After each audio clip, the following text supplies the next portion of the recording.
And welcome everybody to another edition of the ACHA Power Play. We are live here on the 12 Ounce Sports Network and, of course, the Captain Lou Sports Network on YouTube. Catch us on all of our social media platforms. That includes Twitter, Facebook, the Captain Lou Extravaganza Facebook page, 12 Ounce Sports on Facebook and Twitter, and of course on our YouTube channels, the Captain Lou Sports Network, and of course 12 Ounce Sports. We're on Twitch, Instagram, wherever you can find social media. That's where we're at, and we're live here on the 12 Ounce Sports Network. It is the countdown, the road to the Lou. That's right, the national tournament is now 23 days away from puck drop in St. Louis on March 7th through the 17th, and should be a great show tonight. Because we got a lot to talk about. We got a couple of great guests for us here tonight. Coming up at 7:15 Eastern Time, Gary Gardner is going to join us. He is the head coach of the Lindenwood Lions ACHA men's D2 team. And going into the latest rankings in Division II in the Central region, Lindenwood was ranked number 1. So they're kind of keeping an eye out on the rankings. As by the way, they're going to be coming out here tonight very shortly here on the ACHA site. It's very important. We'll talk at length about it tonight. Just to give you a heads up, the final rankings mean the regional pairings will be just about set, and we'll go through to see who gets the auto bids, so they don't have to go through the regional tournament coming up on February 23rd to the 25th. Also joining us tonight, Dan Roy, the head coach of Grand Canyon University. The Lopes are ranked 21st in the country right now in the ACHA Men's Division One rankings, and ever so close to getting that nationals bid. It's probably they're right about at the line, and with the Division One having 8 automatic berths in the top 24 rankings, that leaves 16 spots open. And some of those auto berths, of course, are teams that are ranked in the top 24. So it's going to be coming right down to the wire for them, but it's going to be great to catch up with Dan. And it's going to be fun to talk to him about building that program up from ground zero about 7 or 8 years ago, I believe it was, and the success that they've enjoyed making their way up to the D1 level. And of course, they're right there, right on the edge, hopefully for them getting an automatic or getting one of the berths into the national tournament. They had a big weekend with a sweep on the road over Central Oklahoma. That's got to be huge to help them in their quest to try to snag one of those auto berths. So again, March 7th through the 17th, that's the national tournament time for down in St. Louis. Can't wait to be a part of that and bring that to you as we've got the rankings. They're going through them right now. And so as soon as we get the official rankings, we will make sure to bring them to you and give them those into your entirety. I'm kind of keeping an eye on them right now as they do the top teams in each region. So again, we want to remind you that there are 5 divisions in the ACHA with that get the auto, or that there's 3 in the men's side, 2 in the women's side, and there's going to be 84 teams at the national tournament, March 7th through the 17th. So, it's a great time if you want to see some great college hockey. I highly recommend. If you're in the St. Louis area that time, check out the Centene Ice Center or Maryville University, their ice rink, as those will both be the sites for the men's D1, D2, D3, and of course women's D1 and D2 action. And it all culminates with the finals at the Centene Ice Center, the USA rink, March 7th through the 17th. The men's team, they will be D1 team will have the men's tournament will go March 7th through the 11th, along with the men's D3 tournament. Those two start on the opening day. Then the D2 tournament starts on March 11th. And then the women's D1 and D2 team tournaments, the D2's tournament starts on the 12th, and the women's D1 tournament starts on the 13th. And so they will get their own day for the finals. The finals for the men and women or the men's D1 and D3 are on the 12th. The finals for the women are the D2 rather is on the 15th. That's a Friday. The D2 women's is on the 16th, and then the D1 for the women's is on the 17th. So again, an exciting time with all the rankings that are coming out. The women's D1 ranking was announced earlier today. their 9th ranking. We can go through that real quick right now as the number 1 team in the land again this week in women's D1 is Maryland. Or I beg your pardon, Midland. Forgive me on that one. That kind of a Freudian slip there. So Midland is ranked number 1 right now in women's D1. Liberty maintaining that 2 spot. Adrian College at number 3, another women's power. All these teams have enjoyed a lot of success trying to chase Liberty, who I think they've won now 4 or 5 straight national championships. They're going to be right there going into St. Louis, no doubt. Maryville at number 5, Michigan's at number 6, Michigan Dearborn at 7, McKendree at 8, Indiana Tech at 9, and Arizona State at 10. So again, those are some quality teams. Jamestown right on the outside looking in at number 11. So really, really, it's a fun time of year again. So for the women's division in Division 1, they take 10 teams, and it's kind of a bracketed format with the opening rounds, kind of a a double elimination style. They've got buys. It really is an interesting setup for the women's team or the women's tournament in D1. So again, once we get all the filled brackets, we'll pass those along to you as well. So again, kind of keeping an eye right now on the ACHA men's D2 brackets that are being released right now on social media. And as soon as we can get those to you, we will for sure pass them along. Just kind of trying to go through it right now, see if we can't.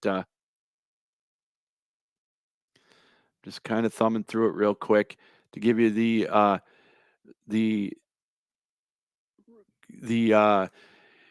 rankings, and it looks like right now they're kind of releasing them one by one in the Central region. And congratulations to Lindenwood University. They are ranked number 1. They're going to get the auto berth out of the Central region along with St. Thomas at number 2. And right now, number 3 is going to go to Iowa. And then it's going to be number 4 is Concordia of Wisconsin. Number 5 is Crookston. And number 6 is Michigan State. So the top 2 seeds in the Central region are going to be St. Thomas and Lindenwood. So they get the auto berth. So when we get to talk to Gary Gardner here in about 7 minutes, we get to congratulate him right away. How's that? And we talk about it all year. The top 2 teams in each region, they get the auto berths. So they go right to nationals. They don't have to worry about the regional qualifying. 3 through 6, they get a bye in the opening round of regional play. And the Central Division, I'm going to be there bringing the games for Flow TV at Grand Rapids at Patterson. So 3 through 6 get the automatic berths right now. And so they get the opening round bye, I should say. The auto berths in the nationals go to St. Thomas and also to Lindenwood. St. Thomas last year made it to the semifinals in Division 2, where they fell to UMass, the eventual champions. That was a high scoring game in that semifinal. So St. Thomas will be going back to the national tournament. They are looking to try to take that next step. So in the Central region, as we mentioned, Iowa is in at number 3. Kevin Brooks's team will be going back to regional play. A little easier road for them, as they won't have to go through the regional, or they won't have to play the opening round of regional play. They'll get a bye, as will Concordia of Wisconsin, Minnesota Crookston, and we mentioned Michigan State at 6. Adrian College, they'll be at number 7. And then it's going to be Sioux College at 8. And then at number 9 is Jamestown. And number 10 is University of Wisconsin. 11 is Maryville. And DePaul is at number 12. And Minnesota is at 13. And Drury is at 14. So there you go. Those are the Central Division winners and or the qualifiers for the regional tournament. Again, 23rd to the 25th. That's where the regional sites will be, or that's when regional play will be. A single elimination tournament. And it's like a 3-day kind of a March Madness, an early taste of March Madness, win or go home. And it's almost like a national tournament scene right now, too. So, again, congratulations to those teams that have qualified out of the Central region. Special congratulations to Lindenwood and St. Thomas, the Tommies and the Lions. They're going to go to the national tournament, and they get to forego any regional qualifying, which of course we talked about it ad nauseum. That is definitely an advantage, if you will, not having to go through regional play. All right, we're going to take a quick break. When we come back, we will talk more about the regionals and all. See if we can get some more updates on national tournament bids and regional tournament qualifiers or whatnot. So stick around for that. And of course, we've got Gary Gardner scheduled to join us in a couple of moments, and then at 7:45, Dan Roy from Grand Canyon University on the men's D1 side. You are watching the ACHA Power Play. It's live here on 12 Ounce Sports and the Captain Lou Sports Network on YouTube.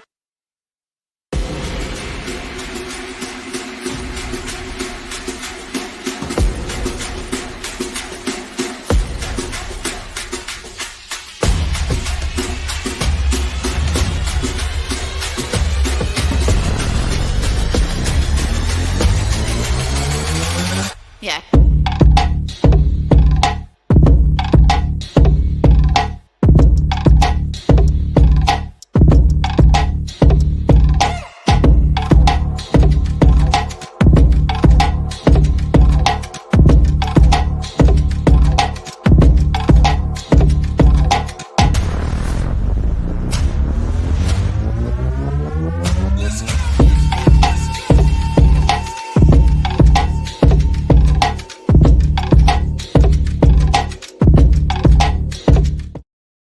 Welcome back, everybody, to the ACHA Power Play live here on 12 Ounce Sports and, of course, the Captain Lou Sports Network on YouTube.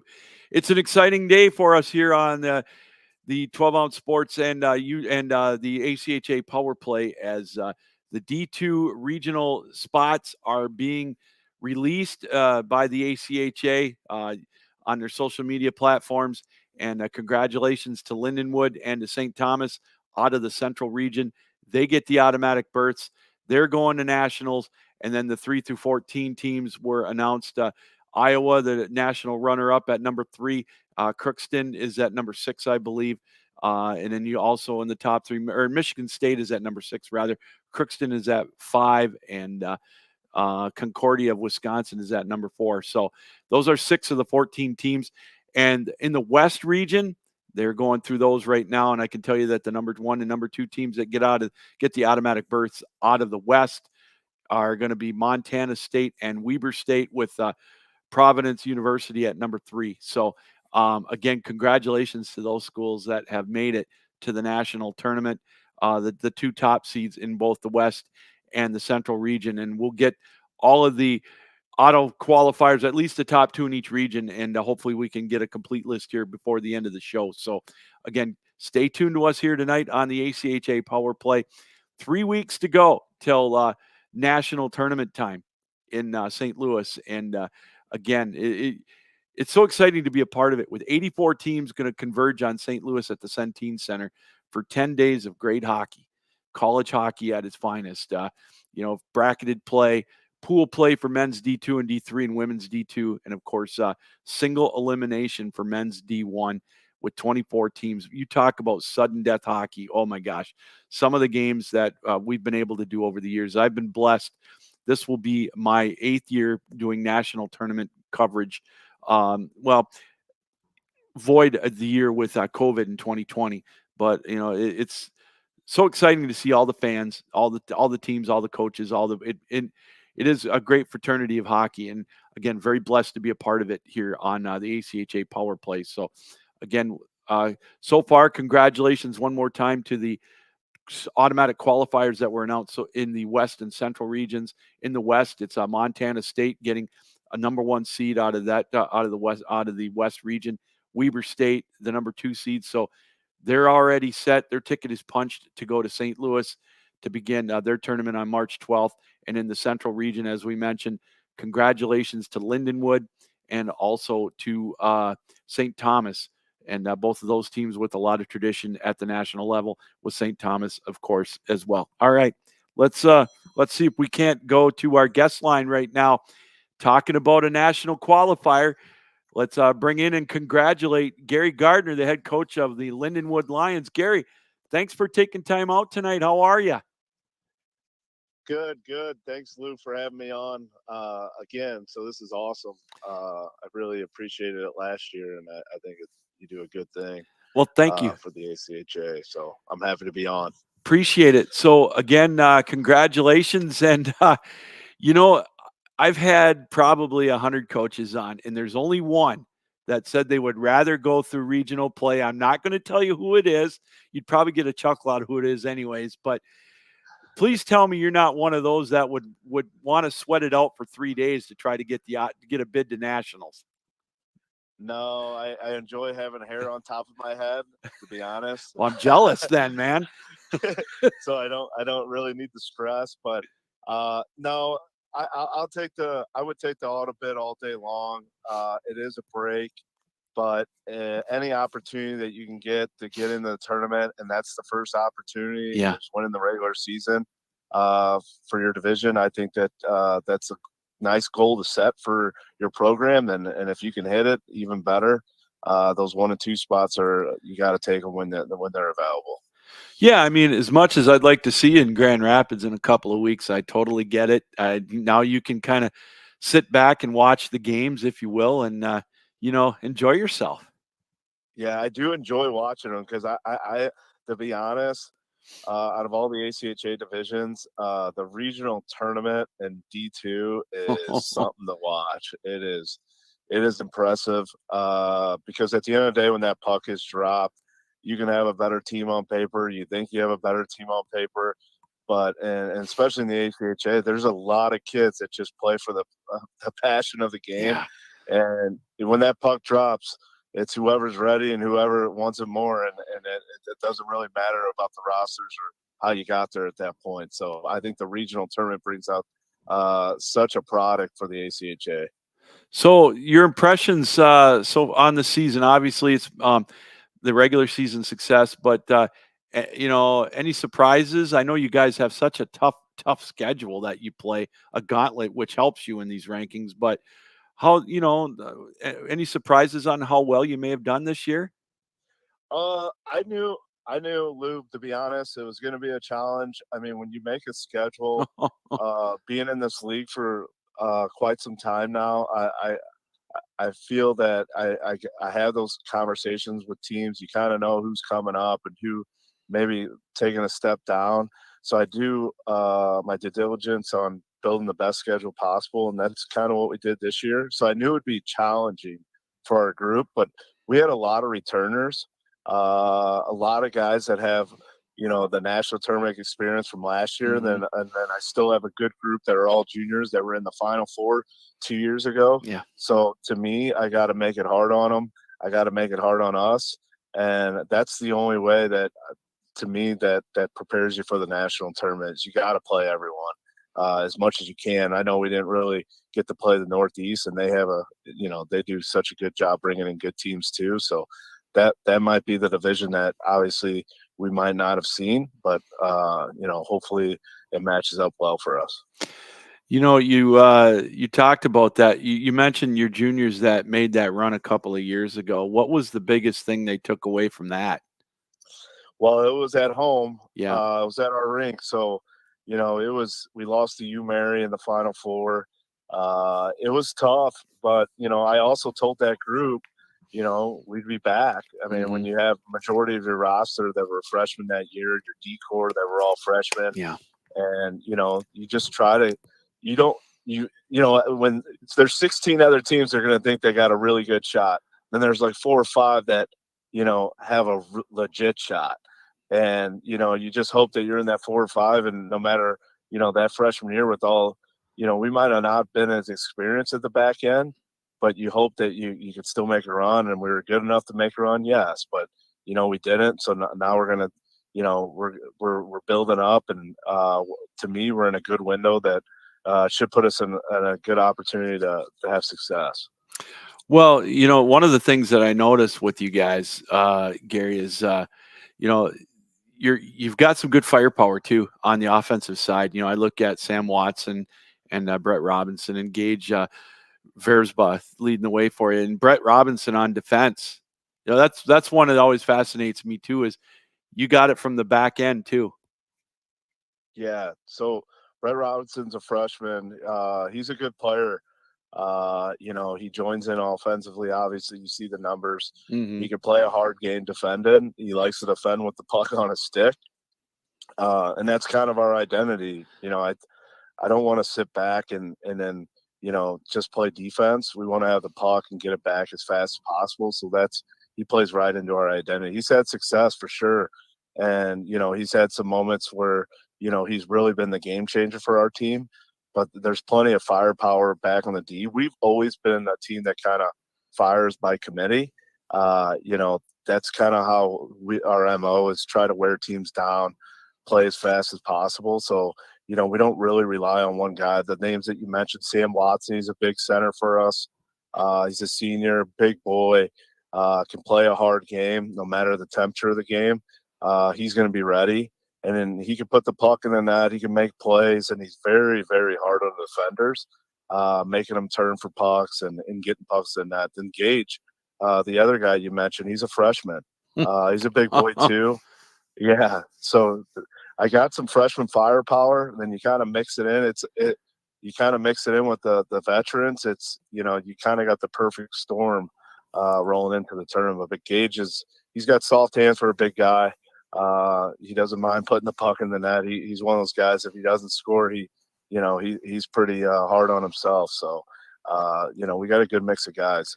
Did it take long for the young guys? Obviously, you could tell by the results as far as on the paper, but Gary, did it take long for them to kind of get acclimated to your style of play? Yeah, I mean, I say that the big thing is like the way that we kind of do. We have like a camp and at the beginning of the year, so we really kind of get across our identity and the way that we do things. So it's pretty hard to not know what you should be doing, where you should be going at the beginning. But did I think they would have success? Yes. Otherwise I wouldn't have recruited them to come to Lindenwood. Right. But how fast would they have success? Probably I didn't think it would come that fast. I mean, they came out of the gate, was I think a 3-point night, the first game of the season versus Maryville. So, they've had their learning moments for sure. And I told them, I said, I told this to the team, everyone, it's easier to get wins in October and then points in October, but as the season goes in January and November and those later months and obviously February, everything tightens up, and you got to be able to handle the moments of the game when you don't have the puck. So those are the lessons that I'm more worried about with the young guys. Not worried about them, but obviously I know the offense will come, but those are the points that I'm always stressing those young guys. Gary Gardner's joining us. He's the head coach of Lindenwood's men's D2 squad, the number one qualifier out of the Central region. The regional pairings or regional sets are being announced here as we speak tonight. Gary, that I want to touch on that point you just made, and it's something that I've noticed broadcasting games this year and watching some of them. And I've in the last month, you notice that the defense has stepped up, and the scores are a little bit close, a little bit lower, and it's so cliche-ish, but defense to me takes a little more of a priority, and once February hits, and there's a little more at stake. Oh, everything tightens up. It's amazing. It's just like you notice it in that even the higher levels like the NHL, like yeah. In the playoffs, they're all deflections. They're all low to high shots. They're all just getting pucks in the net, hits off 3 guys and goes in the net. It gets so hard to score goals at that time of the year when, the stakes are up and then everyone's obviously playing with the conscious on the defensive side of puck. For sure. I mean, that's the beauty of our game. That's why, like I said, I'm always stressing what you're doing without the puck, because you don't have the puck that much if you really think about it. Mm-hmm. And then, when you don't have the puck in the playoffs, that's the difference of what you're doing, where you're standing, where's your stick, are you getting 5 guys around the puck, like just the little things that you're trying to obviously hope that you stressed all year and that it comes out at the right time. So now that you're in, do you scout for the teams in the nationals, or do you just rely more on your own game? I know the final pairings obviously for your pools won't be announced until right around the end of the month. But do you do any extra scouting for the teams that are going to be in? I'm definitely I'm definitely aware of kind of who we're playing, and then I do my homework is for sure. Yeah. I don't worry about it too much right now. I mean, these next couple weeks I'll focus on our team. Yeah. I don't know. I would assume Liberty got the 2 spot, and if Liberty got the 2 spot, they're in our bracket, Okay. our pool. So I'm very familiar with them, and they're familiar with us, and that to me is old fashioned hockey. There you go. The puck's gonna drop, and we're gonna see who's got it that day. So there's not too much to go into that matchup, but yes, you're obviously going to pay attention. I'm going to be there day one. Even if we play late, I'll stop in and watch the team. Sure. That we're playing. But most focus is obviously going to be on our guys, and if we play the right way, I really do like our chances each night. So I see you've got one regular season game left against Maryville. Now you're already in. I know there's a little sense of relief, but now what do you lose? I don't know how I can ask you this the right way, Gary. Is it a little bit easier playing a D1 team like that, knowing that you're already in and you don't have to worry about it? I mean, it's always a Does that make challenge. sense?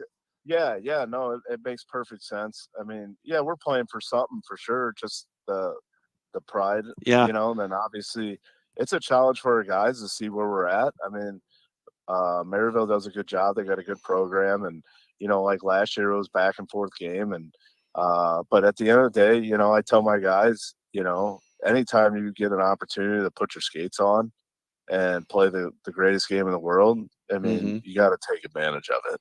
It doesn't matter if it's a practice or a game or after the regular season, where obviously it's a fill-in game to kind of fill in the break.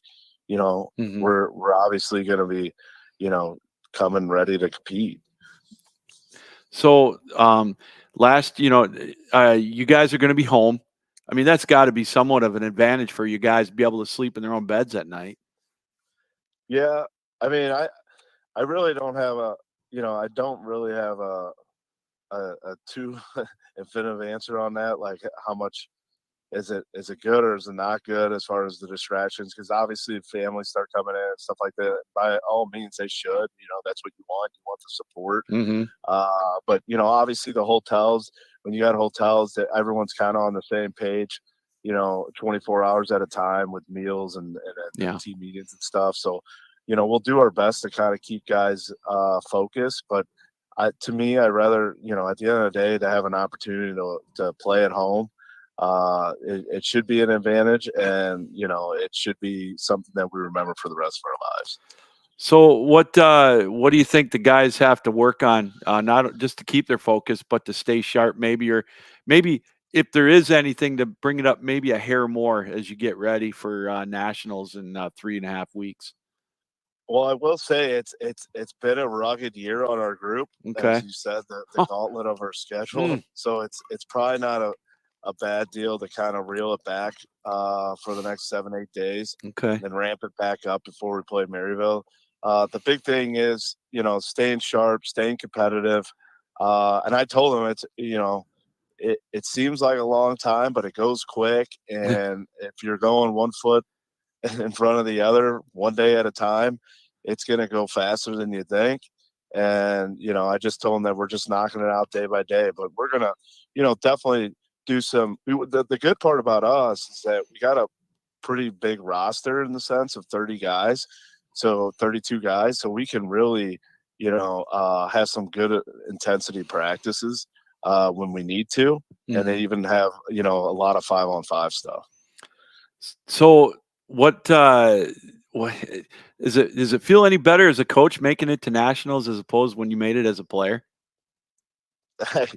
Yeah, I mean, it's just different. I haven't played in such a long time, so I can't really even tell you how it felt as a player. I mean, as a player, obviously you always want to win, and same with the coach. The coach is like a different aspect because everything's on your plate, from planning the practices. So like you really learn, and you have to learn to live in the moment. So as a coach, you're constantly like, I'm just trying to go at day by day. I have a plan, 2-week plan, 3-week plan, even 4-month plan, but you're just trying to stay organized, keep the guys on the same page. So the excitement as a coach is probably not as in there from a day-to-day aspect, but obviously anytime that you're around the game, it's a good feeling. It's like the world stops when you're at the rink. You know that feeling. Oh, sure. Everyone does. Yeah. In the ACHA, they got extreme passion. Yeah, I marvel at, and the amount of organizational skills that you have to have as a coach and a player as well, because they have to juggle academics and everything with it, and the amount of time that you got to spend. But boy, oh boy, it just seems like coaching is a lot more difficult than it looked like it may have been 20 years ago. Yeah, I mean and obviously, I'm almost 40 years old, so I don't want to say this generation or any generation, because I don't want to feel that, I don't want to look like I'm that old. But Right. every group's different, and they definitely want to know why and stuff like that, and which I have no problem. So it's a challenge for sure. It's not just, hey, this is the way we go and this is the way we're going to do things. These guys are pretty educated, and and they even your leadership group wants a say in things, and that's fine. And you kind of manage all the groups, the freshmen, the juniors, the seniors, the sophomores, the leadership. So it's always a challenge, but I enjoy every bit of it, and I'm thankful that I'm a coach and being a part of this game. All right, last thing before I let you go, I'm going to put you on the spot. How many games should Morgan Riley get for that cross check? Well, that's where my old school probably comes in. I don't think 5. I think you got 5, right? That's what I heard. Yeah. Yeah, I think I don't know too much of the facts. I think he's a first time offender. So Yeah. I would assume, I think 5 is probably a little over the top. But at the end of the day, they just don't want it in the game anymore. Right. No matter how much it doesn't make sense to us, even like a big open ice hit. Yeah. And it's like shoulder to shoulder sometimes. They just don't want you going for, the hit there. They want you going for the puck. Even me, like I'm stressing to my guys, like, you'll never hear me before a game. We got to go out and play physical. It's have the puck, check their hands, get the puck back, be responsible within your checks. But, it's not like, hey, let's go out and beat them up. It's never came out of my mouth. So, if you think like that, no matter, suspensions or hitting or physicality in the game, like, you're just going to get passed up. The game is way too fast. Yeah. So I probably wouldn't side on the 5 games, but I definitely understand why there is a suspension.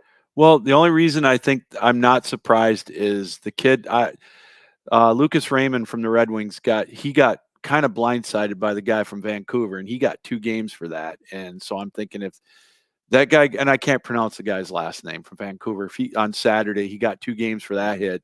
So Morgan Riley getting 5, I guess. Wow. Yeah. I don't know. It's tough, and that's why whenever someone says they shouldn't fight in hockey, okay, well, let them use the sticks like that then, right? Yeah. I mean, and then the kid, I mean, he shouldn't have shot the puck the way he did. Right. I mean, he definitely knew what he was doing, but I would assume he's not getting anything. So, I mean, it's really a bang situation where emotions are flying, and I get it when I like when I coach all the time, like, I know how it feels to lose, and it's not a good feeling. You just, as a coach and as a leader, you're always getting watched, and it's important to handle those feelings as best as possible. Do you always? No, but I would assume that's a good learning lesson for everyone involved. Well, definitely. And just before I let you go, you were right. Liberty did get the number 2 seed in the Southeast, so you can kind of start, looking at them, even though you don't have to, because, like you said, you played them quite a bit. I'm actually, I enjoy Ben, their coach there. Yeah. And then, to be honest, like, if you think of D2, like, when our two teams are playing. I mean, it's as good as hockey as it gets. It's back and forth, good fast hockey. So yeah, I enjoy playing them. I'm sure he's probably not, wanting to see us as much as we don't want to see them too. That early in the tournament, you kind of always envision seeing those type of teams later in the tournament. Right. But it is what it is. That's the beauty of our our setup in D2. It's there's going to be a good game no matter what. In pool play, you're not dodging a bullet. You're 100% right. It's a lot of fun.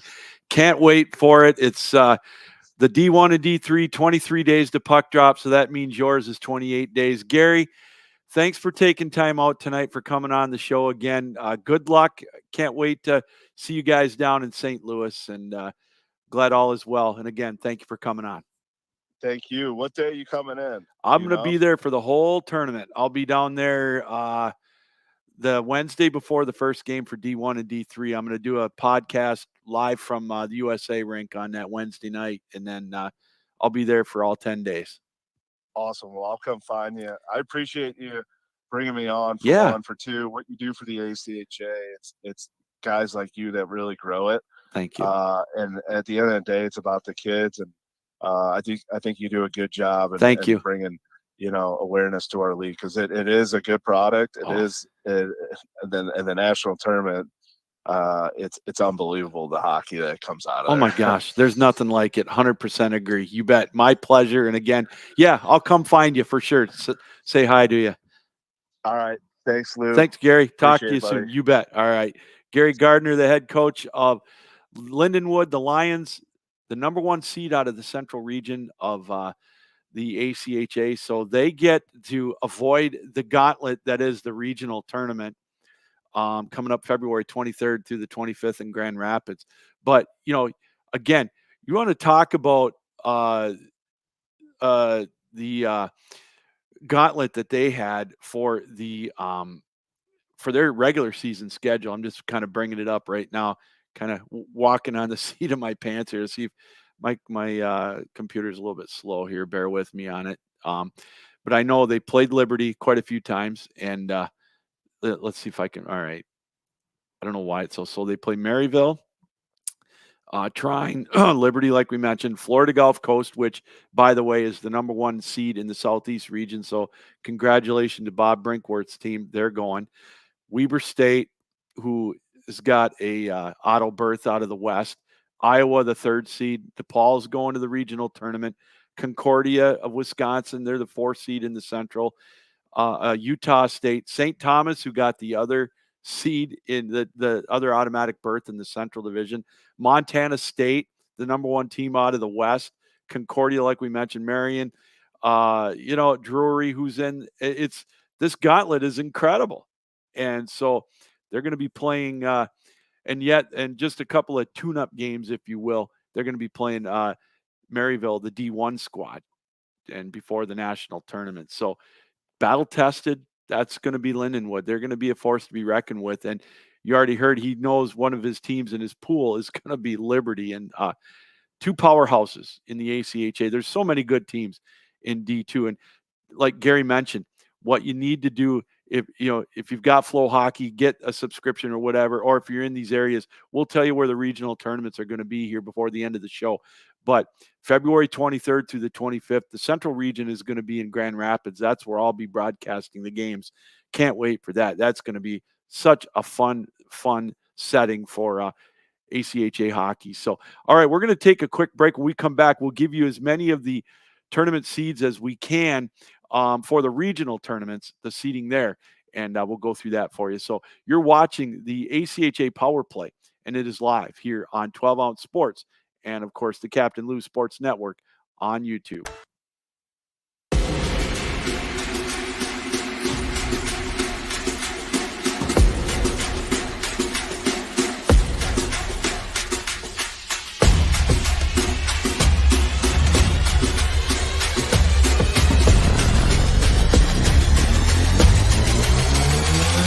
Yeah.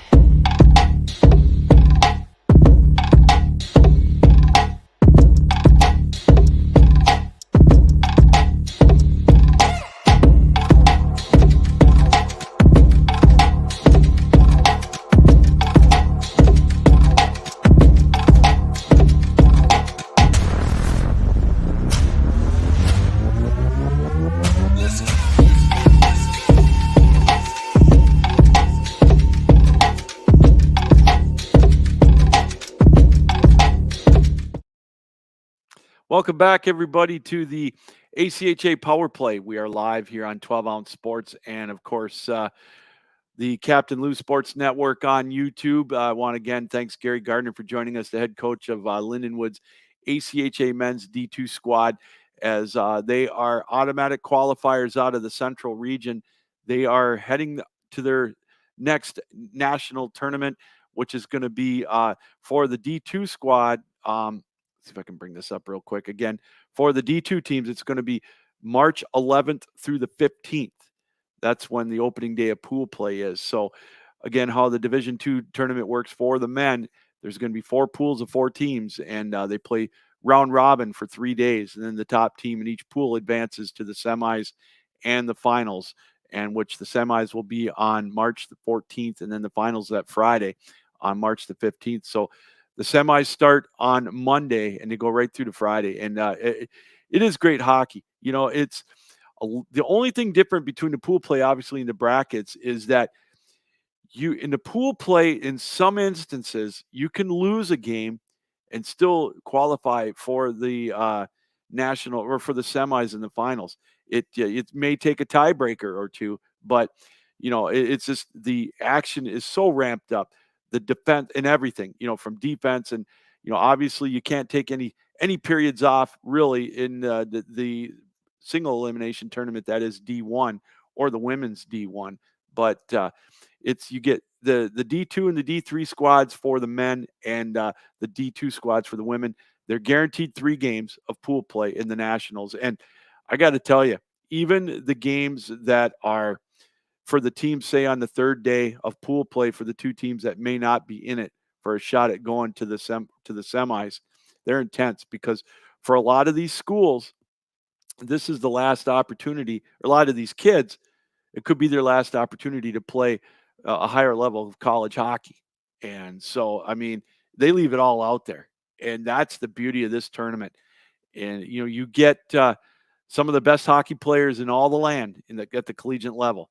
And it really, as Gary mentioned, they put their heart and soul into this. And it's one of the things that I really enjoy. And the fan bases that travel along with it are fun to interact with. And, I know I'm missing a lot of them, like Amherst and, Hope College at the D3 level, Arkansas, the teams from Florida that come up and they travel well. Iowa, I had the pleasure of staying in the same hotel with head coach Kevin Brooks' team, University of Iowa, last year that made that magical run through the regionals all the way as a 4 seed in pool play to the championship game. It's just such a fraternity, if you will, a brotherhood or a sisterhood on the women's side. And it really is, it's fun to be a part of that. Listen to the stories and everything. And as I mentioned to Gary, we're going to be coming to you live here on 12 Ounce Sports with nightly updates, our extravagant few minutes. That's what we're going to do through the Nationals. We'll give you updates on scores and everything from the Centene Ice Center throughout the tournament. And the night before puck drop on March the 6th, we'll do our show live from the USA rink at the Centene Ice Center. So that's going to be a lot of fun. We'll try to get some coaches and some administrators on to talk about what's going on with the Nationals. And it really is going to be a lot of fun. I always say that, but it is. This is, again, my 8th year. It's a lot of work. It's 10 days. But it's a labor of love. And I'm just blessed to be a small part of that tournament. So real quick, let's give you, first of all, let's go to our guest line right now. And let's welcome in from the men's Division I program at Grand Canyon. All right, Dan, if your last name is pronounced Waugh, I'm sorry. Dan Roy here joining us. How are you? I think you got it correct. It's Roy. It's not. Okay. All right. After I hung up with you on the phone yesterday or the other day, I thought, oh my God, I should have probably asked that stupid question. But anyways, Dan, thanks for taking time out tonight. How are you? I'm good. It's nice, sunny, and about 70 degrees here in Phoenix. Wow. I was just down in your neck of the woods back in December. My son works down there as an assistant golf pro at Estancia. And so we got to go visit him, travel from Michigan to go down and see him. So I'm jealous of the weather. They say we're going to get some snow here. You want me to send some your way? that's all right. We had a cold front come through during the Waste Management Open, and luckily we were able to miss that when we were in Oklahoma. We had some decent weather out there, so Well, we're jumping around the cold right now. I want to first of all, that was a heck of a weekend for you against Central Oklahoma. 2 huge wins for you guys. Yeah, it's been quite a semester for us for sure. Guys are buying in. They're getting comfortable playing the way we need them to play, and it's paying off for us. So what do you think's been the key the last month or this semester? What for the for the success that you've had? We added a couple guys that we were trying to get in last semester, and we're able to get them in. Mikhail Simchuk, one of our forwards from Ukraine, and then Dmitry Kubritsky from Ukraine, a goaltender. So those 2 guys kind of sparked something in the lineup, and then getting some of our key guys back that we had out injured last semester. So yeah, all of our breaks kind of ended right at the right time to rest some guys up and stuff before we went into the spring. And we got to start it off against our rivals at ASU, and the guys had some energy and just kind of started rolling with it. So Dan, you've got a young team. I've noticed. I think just a couple of seniors. Yep. How long did it take, like some of the youngsters, the freshmen and sophomores, to kind of maybe get used to, the ACHA level of hockey? It's been a process for sure. And we've been working, my staff and I, together for the last 2 seasons, and getting the guys to buy into our forechecking system, both offensive zone and neutral zone, and it's been almost that long to really get them to execute it, and now they're all starting to buy in. We don't really have half the group in it. They're all in it, and it's what's helping us out for sure, especially against the top teams that we played, making it difficult and slowing them down, and trying to shorten the ice for ourselves. One of the things that I'm kind of fascinated by are, the teams that are down in your area, down in the Southwest. Is it difficult for travel? I mean, or for you to find opponents as opposed to maybe some of the teams in the Northeast or, in the Midwest? It's nice. I mean, the bonus and the nice part is we're part of a really solid conference. Okay. So, I mean, we're guaranteed right there 20 games. We have Arizona State and University of Arizona really close by, which is the nice part about that is anybody that comes in to play any of us, we communicate with each other and try to help each other out, see if those teams are interested in playing a Thursday night or so before the weekend starts. So we try to help each other out as much as possible when it comes to that. And,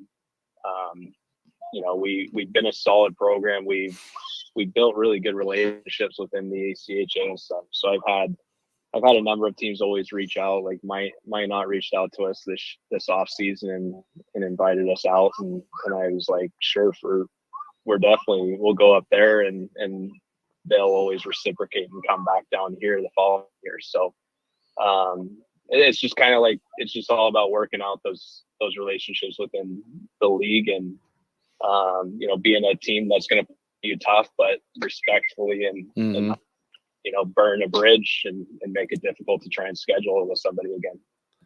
So Coming into the season and then on to now, as the regular season comes to a close, Dan, what's been maybe a pleasant surprise or two that you've noticed since the season started? I think it's our group of guys, just they didn't want to quit this year. We were in a little bit of what you would consider a slump, but the program is still going upwards. Mm-hmm. We were just kind of in a little downward spiral a little bit, but trying to keep the guys focused, and our captain group did a really solid job going into this semester of keeping guys focused. And then we just had a little bit of a conversation going, hey, we're not guaranteed to make it into nationals. We're climbing the ladder, but the only thing guaranteed are the remaining games that we have, and let's get the most out of it. And if we do that, hopefully the byproduct of it is continuing the season on into March. Everybody's happy. They're really happy to come to the rink and compete and stuff like that. And that's, as a coach at this level, if you don't have that, it's really hard to get guys on board and get them to compete and battle for something.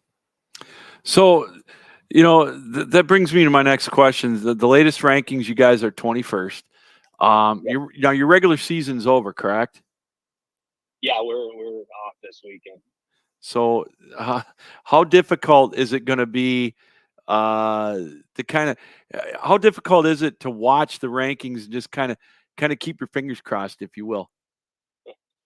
Well, I think we'll have a really good idea tomorrow when everything gets posted.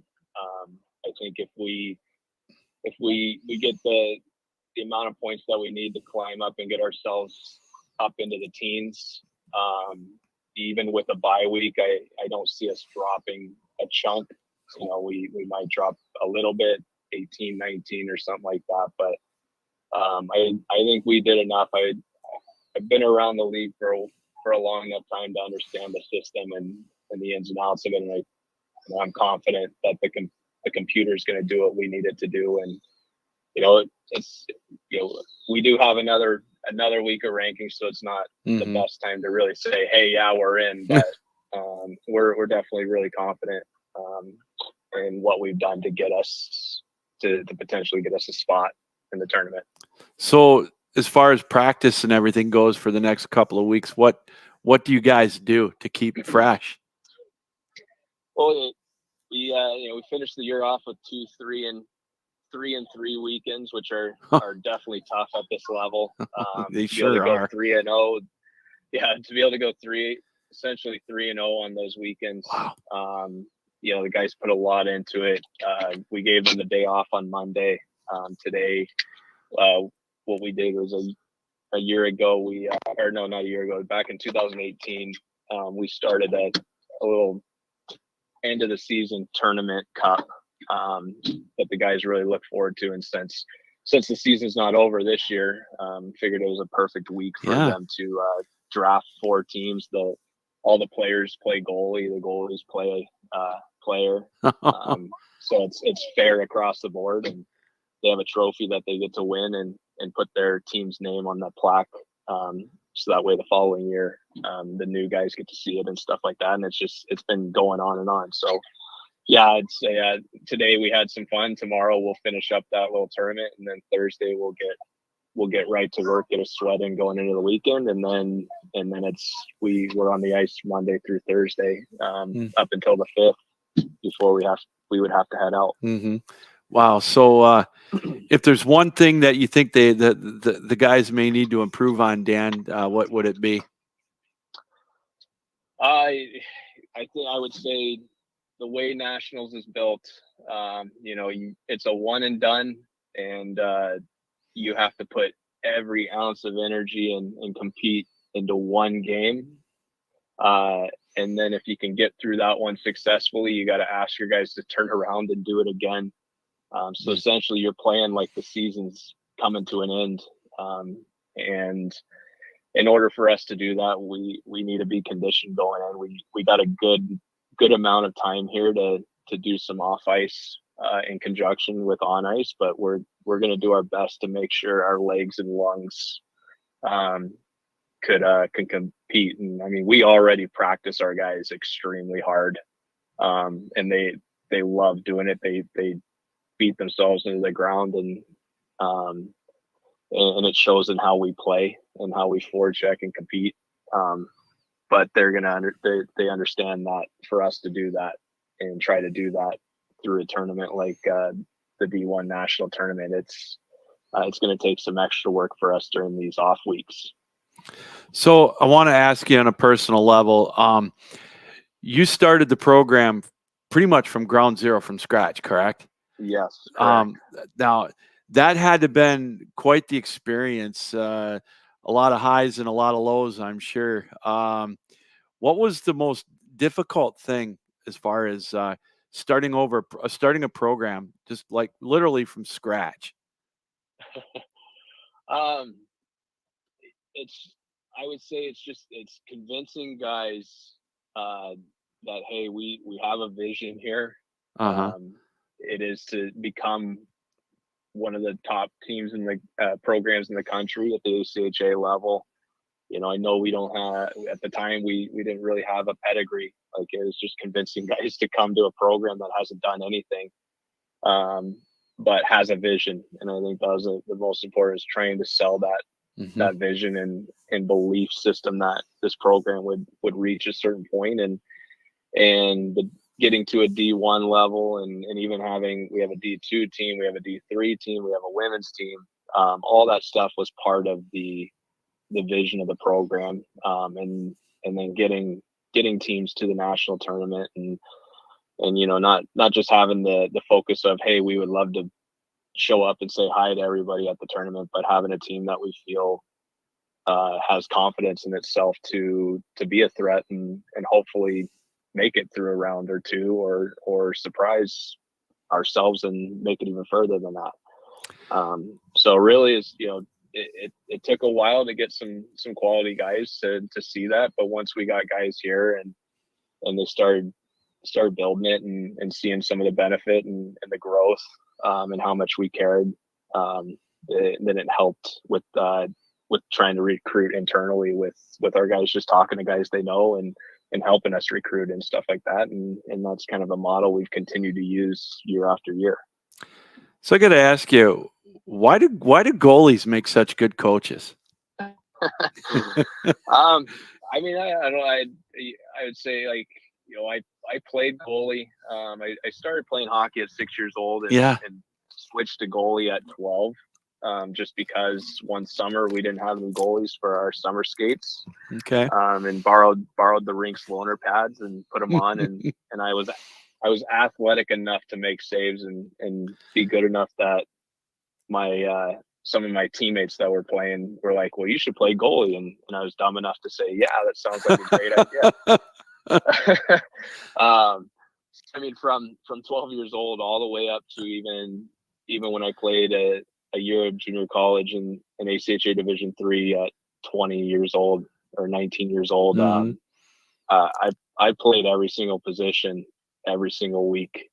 I just love playing. I don't like sitting on the bench too much. I want to be out there making an impact, and growing up, if the other goalie was playing in net, I had both sets of gear, so I was ready to go. So some years I'd play heavily defense, and other years I'd play heavily at forward and as a winger. So I mean, I've been everywhere on the ice you could think of. I've been in every situation, and I think that aspect helped me as a goalie later in my career when it turned into my shoulders just couldn't take it. Yeah. And I had to pick something. And then it transitioned into coaching. As a goalie, you're sitting in the back, so you're surveying everything. But I always find it important, like, as a goalie, to sit there and listen to the coaches and understand what our forward check is, what our power play and PK are, just so that way I'm communicating and kind of like that quarterback behind everything, calling out stuff and helping the guys get out of the zone. Who's your favorite NHL team? Unfortunately, right now at this time, it's the San Jose Sharks. I'm from Northern California, born and raised, so I'm an 87 baby. So I'm right there at the time when they started. Started hockey in San Jose, and we've had some really exciting years, but some very disappointing teams. And this one's just a difficult one to pay attention to. So.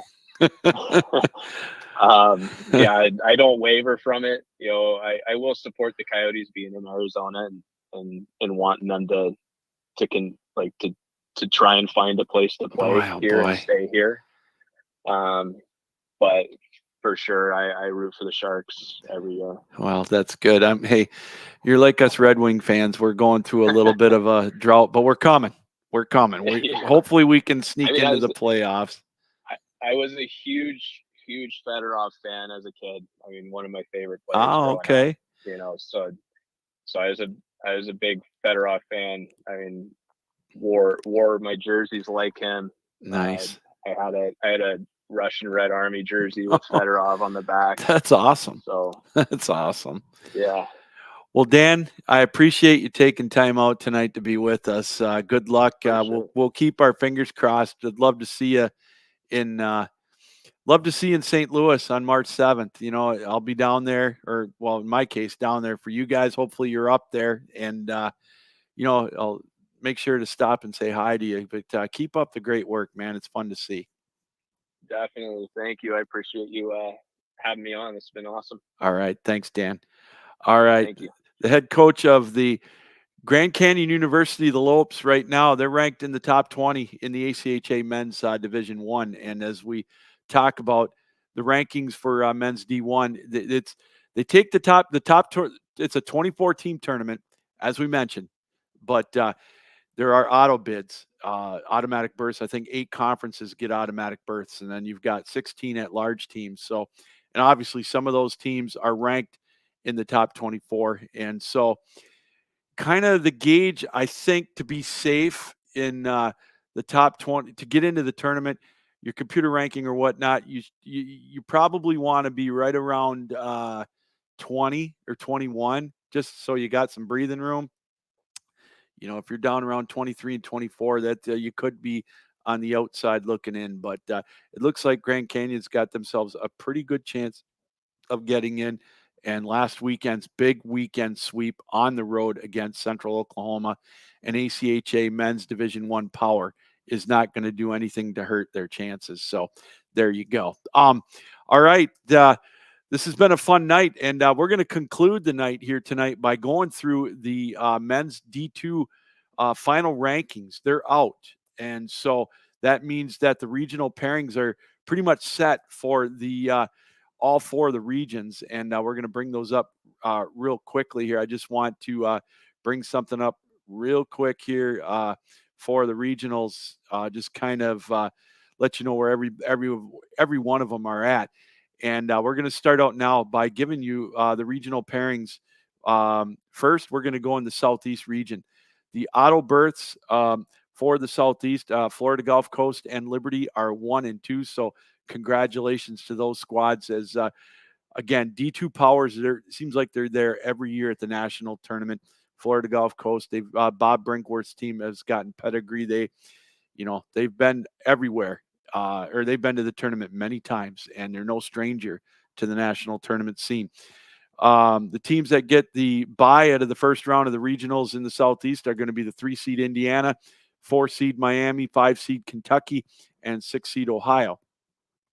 So on day 1 of the Southeast Regional, it's going to be number 7 seed North Carolina against Penn, and then NC State, the 8 seed, they're going to take on Rowan, the 13 seed.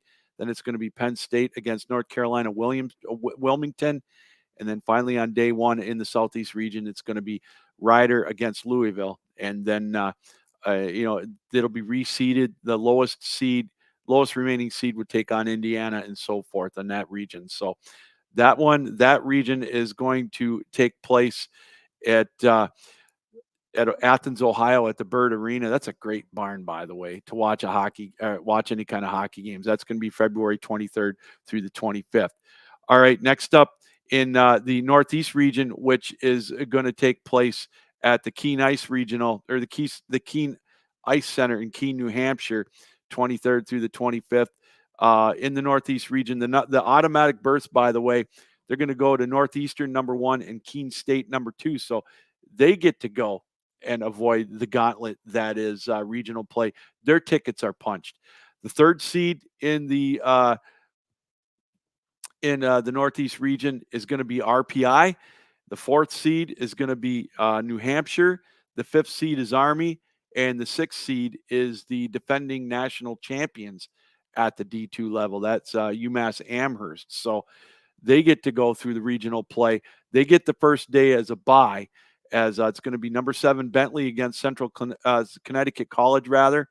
Then it's going to be number 8 Sacred Heart against 13 seed UConn. And then it's going to be Boston U, the 9 seed versus Siena, and then the 10 seed St. Anselm against Clarkson. And so again, as it goes, the 3 seed gets the lowest remaining seed and so on down there. So there's the pairing in the Southeast Regional. In the West, that particular regional is going to take place at the Eccles Ice Center in North Logan, Utah, February 23rd to the 25th, hosted by Utah State. In the West region, the top 2 seeds are going to be Montana State and Weber State, so they don't have to worry about playing in that regional gauntlet. They get the automatic berth. They get to sit back and watch.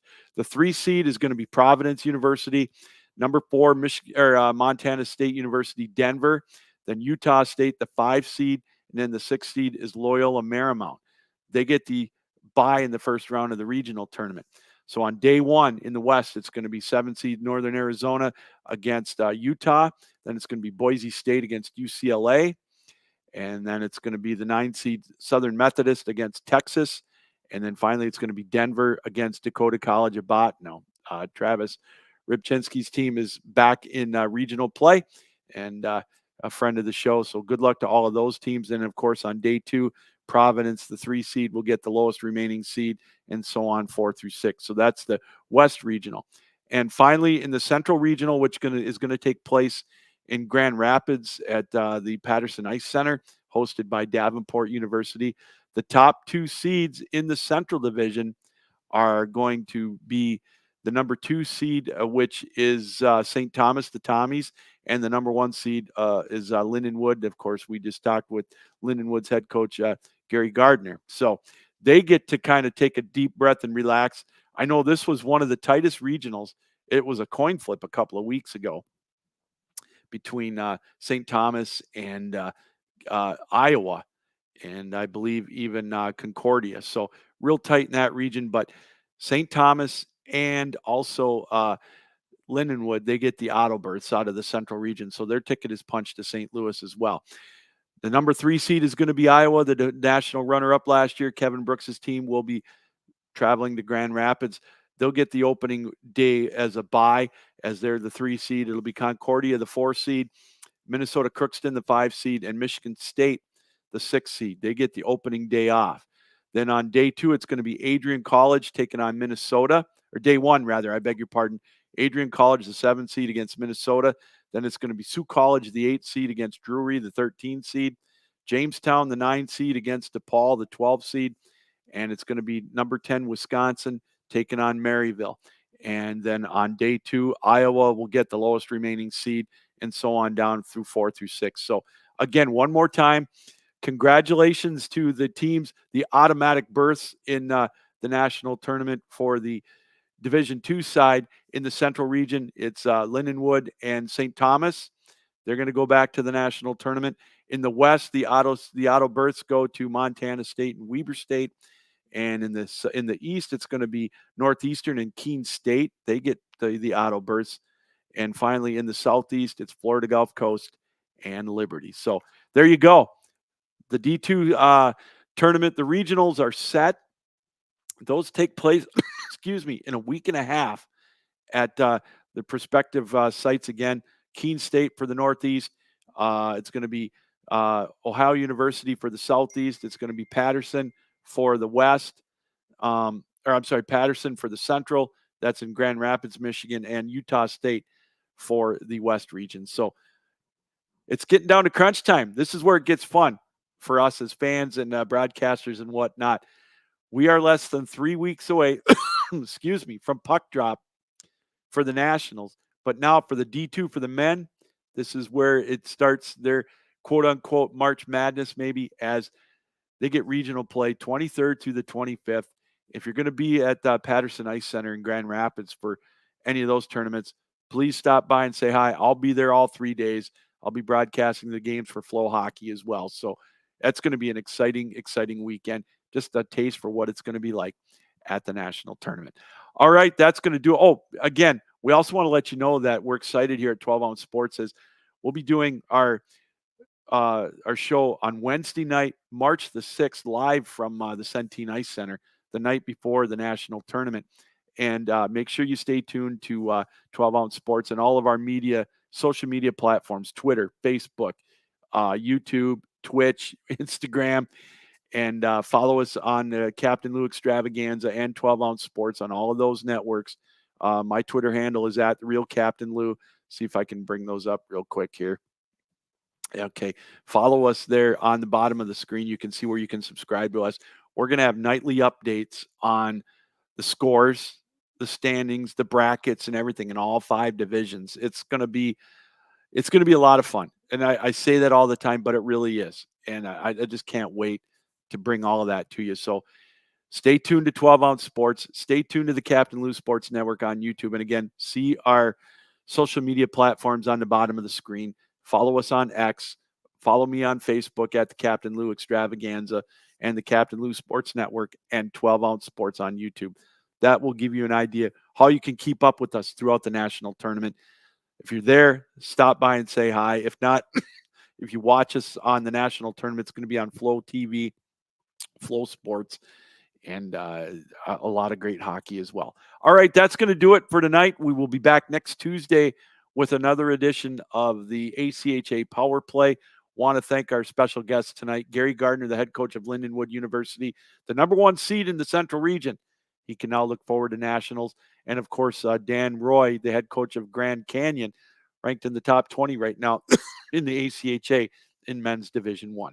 And we also want to thank you, the viewer, for taking time out to be with us here on 12 Ounce Sports and the ACHA Power Play, as always. All right, that's going to do it. This reminder, keep your heads up, keep your sticks down, keep your feet moving. And as always, keep your minds open.